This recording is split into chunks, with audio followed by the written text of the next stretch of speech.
The question, why are we all suffering from inflation today, was how Peter Schiff began his opening statement. However, there is only one reason that anyone is affected by inflation, and that reason is because of the actions of the government. Inflation is what gives rise to the government. It is a product of the governmental system. It is just another sneaky technique that the government finds to take money from us. Because increasing the money supply is equivalent to inflation, according to the dictionary definition of the term. To enlarge oneself is what it means to inflate. The typical thought process of consumers is regarding prices. Although it is impossible to raise a price, the quantity of money in circulation grows as a result.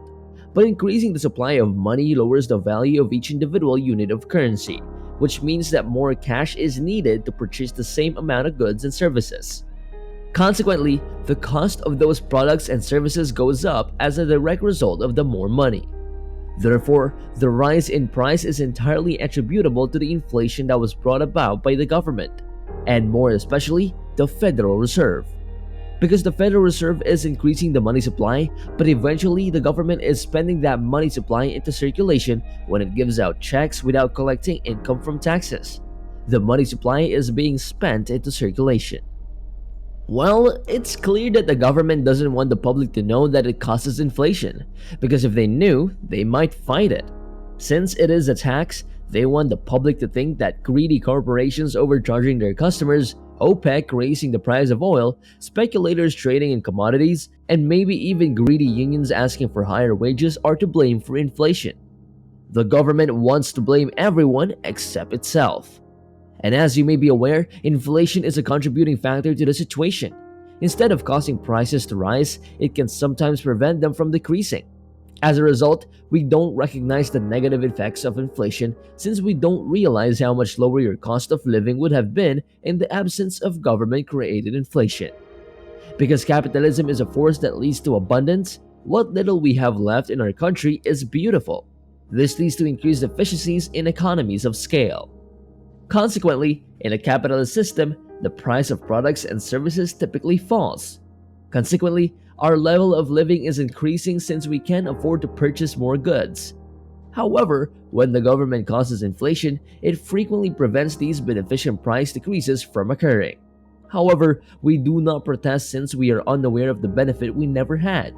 If prices increase by 2% when they should have decreased by 5%, the government claims we have 2% inflation.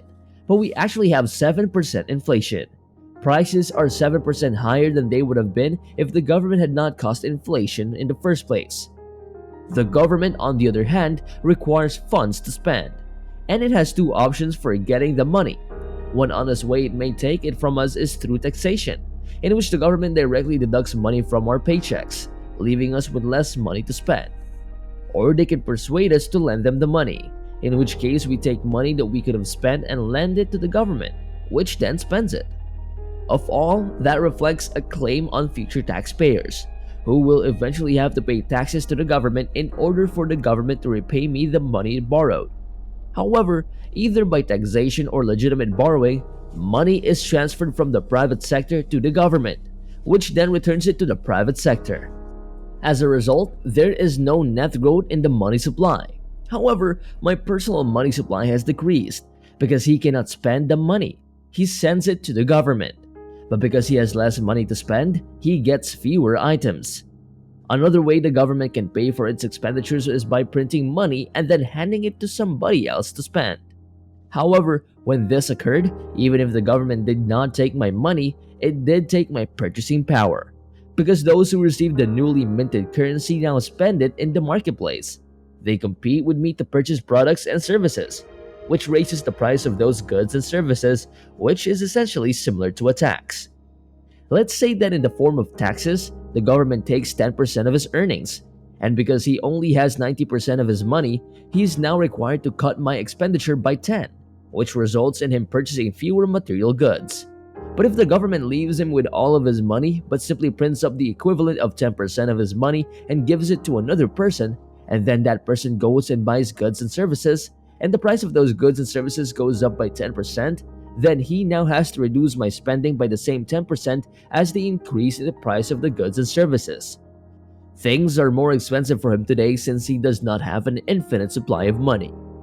So whether the government takes his money or his ability to buy things, he will end up in the same place. The difference is that now he knows who to blame when the government takes his money. But when they steal his money though through inflation, he is confused, especially when the government lies to the public about why prices are going up or pretends they aren't going up by using the consumer price index, which doesn't even show how much prices are really going up. So, if he believes the government, he doesn't even know if they're going up or down.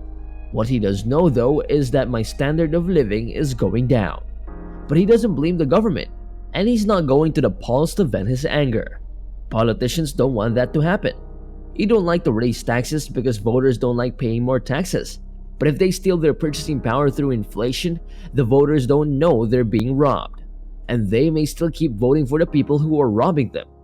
The interviewer described the scenario: "When I was a senior at Princeton, there was a young man who lived across the hall from me.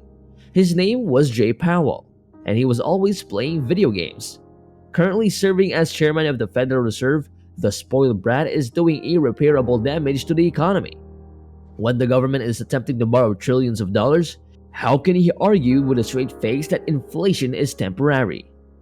Peter Schiff responded to him by stating that it appears that Jay Powell has stopped using the word transitory in his writings. He's not giving up hope that inflation will begin to decline.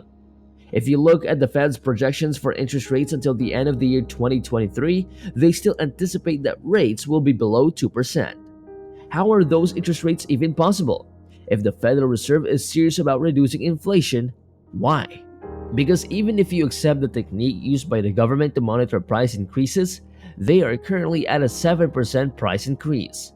When your interest rates are below 2%, it seems unlikely that you will be able to do anything about inflation that is running at 7%. You are dealing with actual interest rates that are below 0 and above 5%.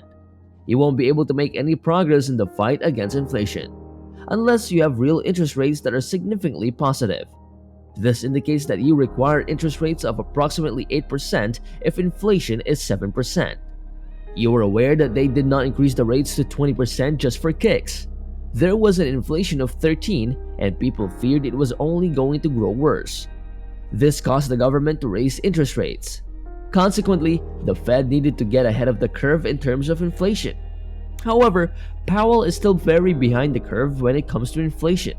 This curve is currently accelerating, and it is obvious that it will accelerate even further in the near future as the magnitude of the deficits continues to grow to such an extent that the Federal Reserve will be obliged to print even more money in order to finance them.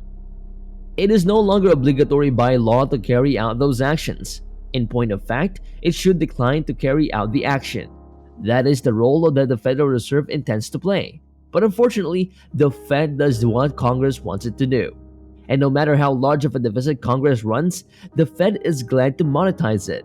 In point of fact, the Fed is actively encouraging the government to run larger deficits so that it can monetize such deficits in the future. Therefore, you should not consider currency in terms of its yield, as you will not receive any. Consider it as providing you with some options, because you could withdraw the capital when the market collapses. You may now buy equities at a discount. Instead of using currency, he has a better idea. Why not use gold? Because inflation has returned to 7.5%. It's 15%, but let's use government figures. 7.5% if you remain in cash while waiting to purchase bargains. While you wait in the stock market, you lose 7.5%. And if you wait for an entire year, you lose 7.5% of your purchasing power. Instead of putting your dry powder in cash where it gets pretty wet, you could put it in gold. If you don't want to be in stocks, that is much a better place. Gold gives you the same choices as stocks, so you can use it to buy stocks. In fact, he thinks it gives people more choices because when stock prices go down, gold prices will go up at least enough to make up for the 7.5% inflation. Now that you've heard what Peter Schiff just revealed, what are some things going through your head in response to what he said? What is it that you are thinking about that you would like us to hear and see? If you could please type it in the comment area down below, we would really appreciate it.